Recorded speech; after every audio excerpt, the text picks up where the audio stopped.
നമസ്കാരം. റാഫ്റ്റർ ഫുട്ബോളിലേക്ക് അവർക്കും സ്വാഗതം. വെഫ നേഷൻസ് ലീഗിന്റെ 3-ാം സ്ഥാന മത്സരത്തിലും ജർമ്മനിക്ക് സ്വന്തം മണ്ണിൽ രക്ഷയില്ല.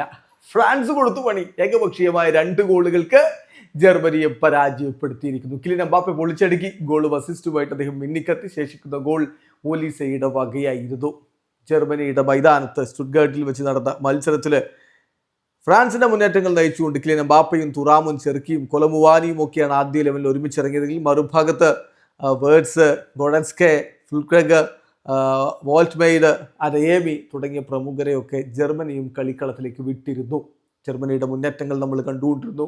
33-ാമത്തെ മിനിറ്റിൽ അവർക്ക് അനുകൂലമായിട്ട് റഫറി പെനാൽറ്റി വിധിച്ചതുമാണ്. എന്നാൽ അത് പിന്നീട് വാർ ചെക്ക് ചെയ്ത് ഓവർടേൺ ചെയ്തു. ആദ്യ പകുതി അവസാനിക്കുന്നതിന് തൊട്ട് മുമ്പ് കിലിയൻ എംബാപ്പയിലൂടെ ഫ്രാൻസ് ലീഡ് എടുക്കുന്ന കാഴ്ച. ഇടവേള സമയത്ത് അവർ ഏകപക്ഷീയമായ ഒരു ഗോളിന് മുന്നിലാണ്.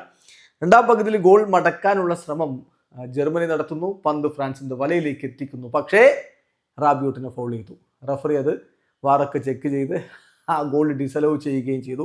ജർമ്മനി പിന്നീടും ഗോൾ അടിക്കാനുള്ള ശ്രമങ്ങൾ നടത്തുന്നു. ഫ്രാൻസ് കൗണ്ടർ അറ്റാക്കിലൂടെ ചില ഘട്ടങ്ങളിൽ ജർമ്മനിയുടെ ഗോൾ മുഖം ആക്രമിക്കുന്നു. ഒടുവിൽ അതിന് ഫലം കണ്ടു. കളിയുടെ 84-ാമത്തെ മിനിറ്റില് ജർമ്മൻ താരങ്ങളുടെ ഒരു മിസ്സിൽ നിന്ന്, സ്വന്തം ഹാഫിൽ നിന്ന് പന്തുമായിട്ട് കുതിച്ചു പാഞ്ഞു കിലിയൻ എംബാപ്പെ. ഗോൾ കീപ്പറുമായിട്ട് 1-on-1 സിറ്റുവേഷനിലെത്തി. അപ്പോഴാണ് മറുഭാഗത്ത് കൃത്യമായിട്ട് ഓടിക്കയറുന്ന ഒലീസയെ അദ്ദേഹം ലക്ഷ്യം വെച്ചുകൊണ്ട് പന്തങ്ങ് തട്ടിക്കൊടുക്കുന്നു. ഒലീസയ്ക്ക് ഒന്നും ചെയ്യാനില്ല, കൃത്യമായിട്ട് അങ്ങ് ഫിനിഷ് ചെയ്യുക. ഗോൾ കീപ്പർ നിഷ്പ്രഭൻ. പന്ത് ജർമ്മനിയുടെ വലയിൽ. ഏകപക്ഷീയമായ 2 ഗോളിന്റെ പൊട്ടൽ. അവിടെ ജർമ്മനി സ്വന്തം മണ്ണിൽ ഏറ്റുവാങ്ങുന്നു. ഫ്രാൻസ് വിജയിച്ച് കയറിയിരിക്കുന്നു. 3-ാം സ്ഥാനത്താണ് അവർ ഇപ്പോൾ ഫിനിഷ് ചെയ്തിരിക്കുന്നത്. വീഡിയോ അവസാനിക്കുന്നു. ഫുട്ബോൾ ലോകത്തെ കൂടുതൽ വിശേഷങ്ങളുമായി റാഫ്റ്റോക്സ് എത്താം.